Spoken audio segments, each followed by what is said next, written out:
Hello, everyone. My guest today is Scott Sambucci. He is the sales coach for B2B tech startups. He's an author, speaker, podcaster, and ultra marathoner. He was the first head of sales at Blend and has over 20 years experience in Silicon Valley with 3 B2B startups, a unicorn, an exit, and one still going. Scott, you ready to take the top?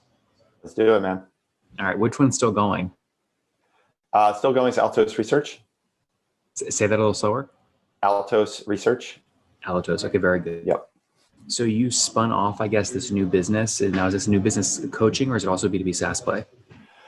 It is a coaching company today. We actually think of ourselves more of as a content media company. We happen to make money by coaching. Most of what we do is content production and distribution. People pay us for that content and that help day to day through coaching right now. And when did you get into this? What year did you launch? I started the business about 10 years ago, actually all the way back when I was at Altos Research. I started off just doing workshops. I'd written a book that led to workshops. I did a workshop at the Lean Startup Conference way back in like 2013. And that led to the next thing and the next thing and side gigs. And so I was running this as a side gig for about 5 years. And then in 2015, stepped away from Blend and made this my full-time work. Interesting. Okay, so 2015 full-time. And at that point, when you went on it full-time, like what had it done? I'm curious how big you grew it as your side focus. So in 2014, what was your total revenue? Do you remember? 2014 revenue of the business was probably like 50K just between workshops, side gigs, speaking, those sorts of things. So I was also doing some teaching as an adjunct professor at an international university. So it was just a way for me to kind of bridge the gap and pay the bills in that first year to step away from the full-time work to making this my life's work. So what gave you that confidence? I mean, it was only doing 50K as a side, maybe not only, I mean, that's actually an impressive side project, but it sounds like you were doing something in a full-time business. What gave you the confidence to step away and jump in and bet on yourself? I don't know if it was, I think confidence was that I'd been, 3 B2B startups and had successfully gotten them all from basically zero revenue, the first couple million. I knew what I was doing in teaching workshops was working for clients. I knew that the clients we worked on the side was working. And it was also a personal decision in that my wife at the time was working on her PhD. I had a 2-year-old son at home. I was commuting 2.5 hours each way to San Francisco on the train to go work at Blend. And that was a good week because I was actually home. The bad weeks are when I had to travel to Dallas and Chicago and DC to do implementation. So I was about 40 at the time. And it just got to the point in my life where I'm like, you know what, I think I've had enough of the startup fun and I wanted to be home. And this is an opportunity that I'd built as a foundation that I could jump into. I knew it was going to be hard that first year or two to kind of make the transition and make it self-sustaining. But I was pretty clear that I knew there was demand and that the niche I was focusing on was one that I could serve quite well. Did you at least get some equity in Blend? Yes. There you go. Okay. It makes it quite so. a bit. As I say, so it's tough. Yeah, we're business. doing fine because they just raised again on like a 3.3 billion. So at the time of course I didn't know for sure what that was going to mean, but yeah, we have some shares. When you exited, did you already know you had that in your back pocket? Was the valuation track of Blend already clear that your stock was going to be worth something as a backup plan? It was pretty clear when I left. It was just as we were raising a Series C, and we had successfully implemented at about 4 or 5 large banks and lending partners. So the trajectory was there. There's still a lot of work to be done, but the reason I joined Blend was because of the founding team there. I knew them. They were actually customers of mine when I was at Altos Research, so I knew them personally. And they came out of Palantir. They knew their stuff, and I just knew like if I can help grow this team out of the earliest stage. I was employee 13. It was like 12 engineers and me doing business development. So my feeling was like if I can help them get off the ground and contribute at that capacity for a couple of years, then somebody else is probably going to take it from 3 to 10 million, and somebody else from 10 to 30, and so on. Yep. So I was pretty confident going in that something was going to work out, and when I was leaving, the rocket ship was really starting to take off. So 2015, you're now all in on the new business. It's sort of a blend of coaching, plus maybe you've productized some of that. Just to be clear, though, is there real code behind what you're doing now, or is that still to come?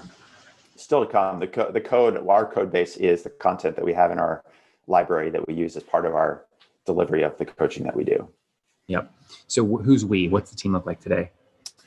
So the core team, we have a head of operations, Amy. We have a head implementation coach named Matt, and he works with our clients as a project manager, giving them sales advice based on the frameworks we teach. And then we have a couple of coaches that we bring in to teach in very specified areas. So we have Jason Bay, who actually has his own company, Blissful Prospecting. He teaches on prospecting and outbound. We have Megan Mishiak, who teaches on pipeline and deal conversion. So that's kind of our core team. There's some admins as well. So how many people is that total full time? Full time, there's 6, including me. We have 2 regular coaches that we bring in that are doing coaching calls every week with our clients. And then there's sort of a perimeter outside of that where we bring in additional experts based on topics that our clients are in need of. So we'll look at what the client needs are. If it's something like sales forecasting and territory, then we have somebody who we know that knows that topic really well, and we'll have them come in and coach and teach. So one of the things that I learned early on in the business is that if you let ego drive the business, then it's going to stunt its growth, meaning that I can't know all the answers. Even just going to LinkedIn today, you can see so many good experts in different areas. And so one of the learnings we had after the first couple of years is realizing this is that transition from being just a coaching company and Scott, like the Scott show where I'm teaching everything. And instead thinking about, well, what a real job is, it's to solve the matching problem. It's a matching problem of founder has a question, needs to build a system. Where's the right place to get that answer? And so that transition has actually really helped us grow. I was gonna say, let's play that game real quick. We'll call it Founder Has Sales Question for Scott. Okay, so first question. You're making your first sales hire internal. It's an SDR, it's your first quota carrying rep. Do you hire 1 to start or do you hire 2 so that you can compare the performance? Yeah, I mean, we usually recommend hiring 2. When you're setting your quota for those first 2 sales hires, is it okay if it's only a 3-to-1 ratio of full on-target earnings to quota, or do you really want to start at a 5-to-1 ratio?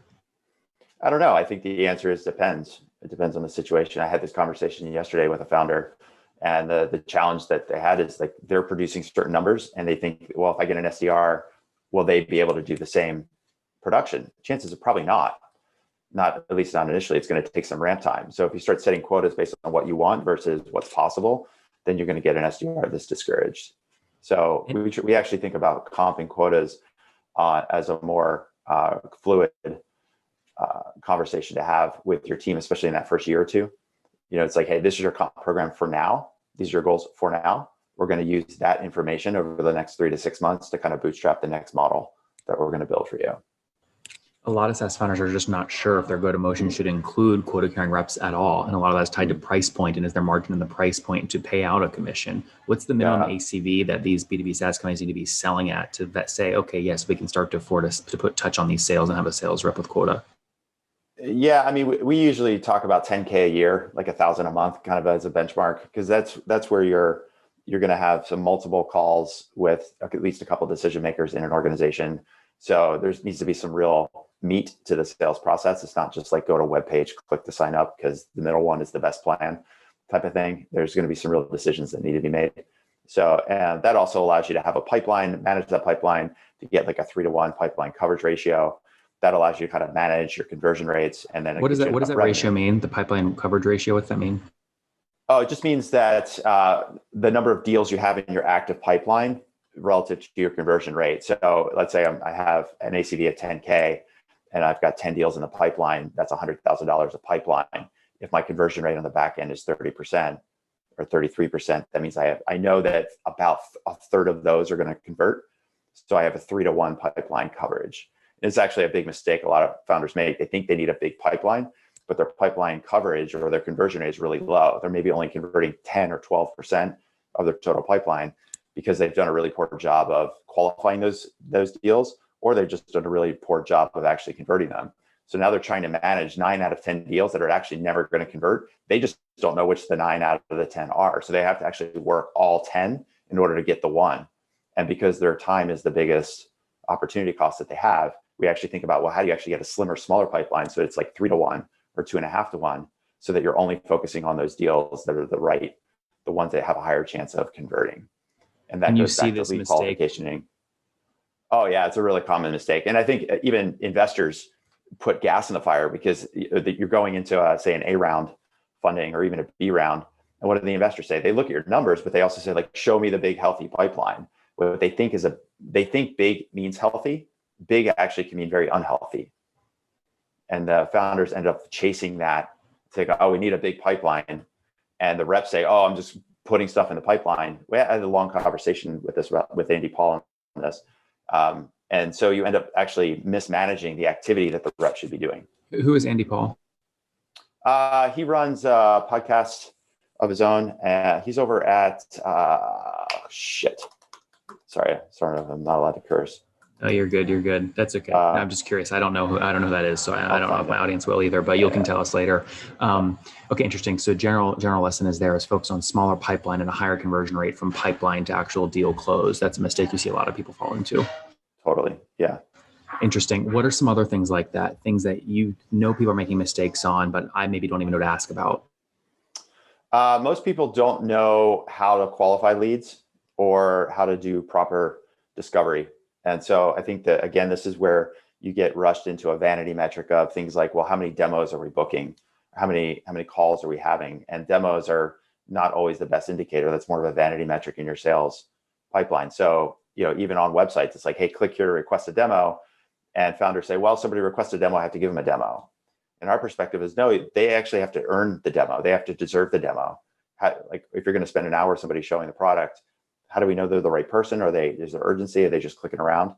And so a lot of the work we do to help with that pipeline coverage is insert a really specific lead qualification customer discovery system so that you're filtering out the bad leads or the later leads earlier. So that gives you the time to focus on the real deals that have a chance of converting in the next 6 to 12 months. I was on Clubhouse earlier. There was a European SaaS founder with $5 million in ARR saying, I want to expand to the United States. And the way we're going to do that is to hire an outsourced SDR firm to help us scale up this outsourced team so that we don't have fixed expense on our profit and loss statement yet. Yeah. Have you seen outsourced SDR teams work for this sort of thing, international expansion?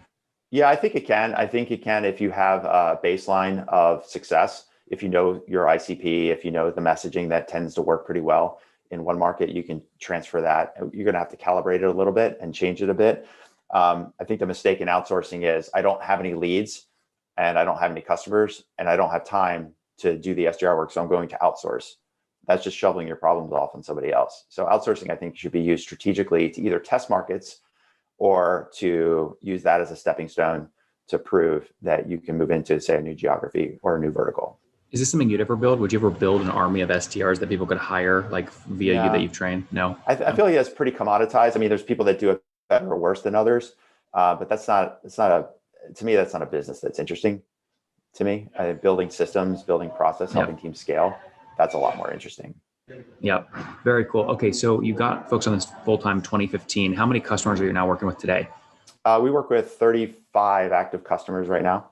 That's great. And is it typically just a retainer? Yeah, so we have a monthly fee. We have a 12-month commitment to start in most cases. And then after that, people pay about $2,000 to $3,000 a month, depending on the team size. What's a 12-month commitment look like? If someone's listening right now going, I love this Scott guy. He's answering Nathan's questions great. He's giving me things to think about. I want to work with this guy. What's like the minimum for the 12 months usually? What do you mean the minimum investment? Yeah, like are you saying, okay, $2,000 per month times, so it's 24 about $2,000 to $3,000 a month. Yeah. Got it. And you want the year-long commitment so you can have time to sort of put systems in place, et cetera. Yeah, it's a filter for us to know who's looking for Jack and the Beanstalk versus people who are committed to building out a process. It's like, any change you want to make, if you've been like a seed stage company or an A-round company, you've really been struggling to get some repeatability, it's just like the outsourcing example you just explained, right? You can't just like, I'm going to outsource and all my problems are going to be solved.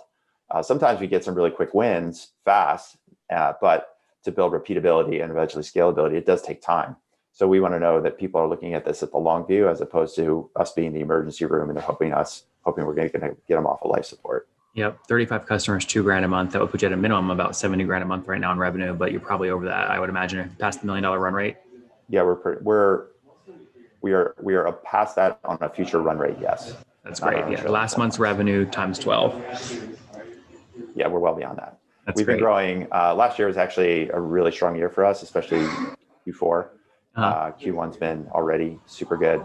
I think a lot of that is a combination of market function, of course, the external market, but I think we're also getting really good, having done this now for 5 years.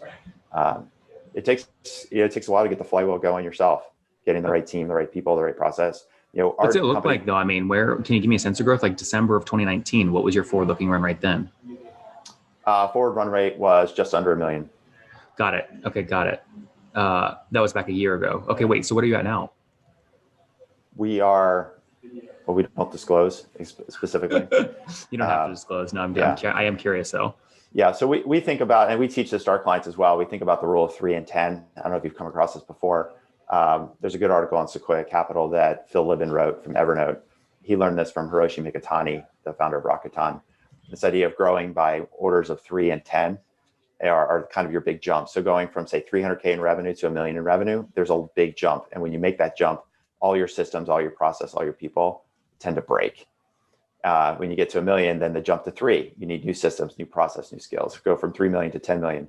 So these are kind of the jumps that we look at, and we're kind of on that path ourselves, just like we are teaching our clients to do that. So we're past that $1 million. Our next big jump is to get to 3, and we think we'll be able to do that pretty quickly now. This year, you think? I think we could if we push really hard, but I don't want to jeopardize taking shortcuts to do that.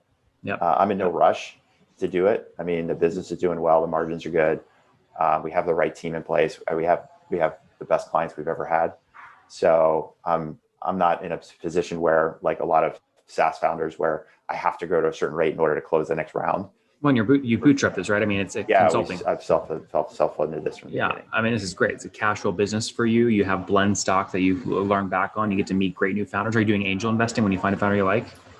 We've thought about that. What I've looked at is just, number one, it's a business in itself.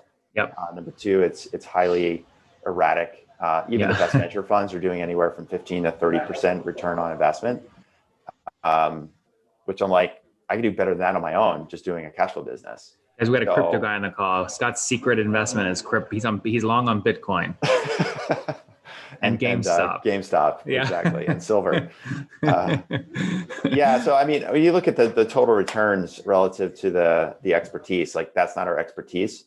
Our expertise is teaching people. And I also think there's a misaligned incentives when you're investing as a portfolio, because you're sort of like assuming 80 or 90% of your investments are going to fail, and you're kind of like okay with that. Whereas if you have every client that's paying you, you're on the hook to help them get results every single month. And so we feel like there's a higher level of accountability when they're paying us, because we have to deliver. We can't shrug our shoulders and say, oh, well, sorry, your business didn't work out. Yeah. I hear Tough on you, but we still made a ton of money this year. That's right. Well, hey, congrats on the growth, Scott. Let's wrap up with the famous 5. Number 1, favorite business book. Right now, it's Atomic Habits by James Clear. Number 2, is there a CEO you're following or studying? Patrick Campbell. Number 3, what's your favorite online tool for building the business? The easy default one is LinkedIn right now. Number 4, how many hours of sleep do you get every night? At least I get 7 during the week, 9 on the weekends, plus naps. That's great. Okay. And what's your situation? I think married, kids, right? 15 years married, and a 9-year-old son, soon to be 9-year-old son, his birthday is on our wedding anniversary. Oh, makes it efficient. All the celebrations in one shot, right? That's right. All right. And how old are you? I'm 46, be 47 this year. 46. Last question. What's something you wish you knew when you were 20? Take experience over dollars.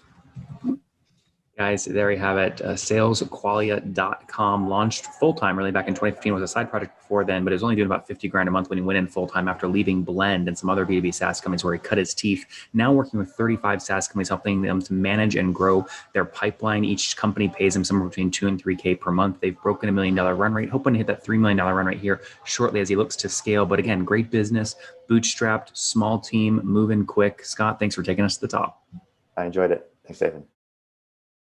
One more thing before you go. We have a brand new show every Thursday at 1 p.m. Central. It's called Shark Tank for SaaS. We call it Deal or Bust. One founder comes on, 3 hungry buyers. They try and do a deal live, and the founder shares back-end dashboards, their expenses, their revenue, ARPU, CAC, LTV, you name it, they share it. And the buyers try and make a deal live. It is fun to watch every Thursday, 1 p.m. Central. Additionally, remember, these recorded founder interviews go live. We release them here on YouTube every day at 2 p.m. Central. To make sure you don't miss any of that, make sure you click the subscribe button below here on YouTube, the big red button, and then click the little bell notification to make sure you get notifications when we do go live. I wouldn't want you to miss breaking news in the SaaS world, whether it's an acquisition, a big fundraise, a big sale, a big profitability statement, or something else. I don't want you to miss it. Additionally, if you want to take this conversation deeper and further, we have by far the largest private Slack community for B2B SaaS founders. You want to get in there. We've probably talked about your tool if you're running a company, or your firm if you're investing. You can go in there and quickly search and see what people are saying. Sign up for that at nathanlatka.com YouTube.com/Slack. In the meantime, I'm hanging out with you here on YouTube. I'll be in the comments for the next 30 minutes. Feel free to let me know what you thought about this episode. And if you enjoyed it, click the thumbs up. We get a lot of haters that are mad at how aggressive I am on these shows, but I do it so that we can all learn. We have to counter those people. We got to push them away. Click the thumbs up below to counter them and know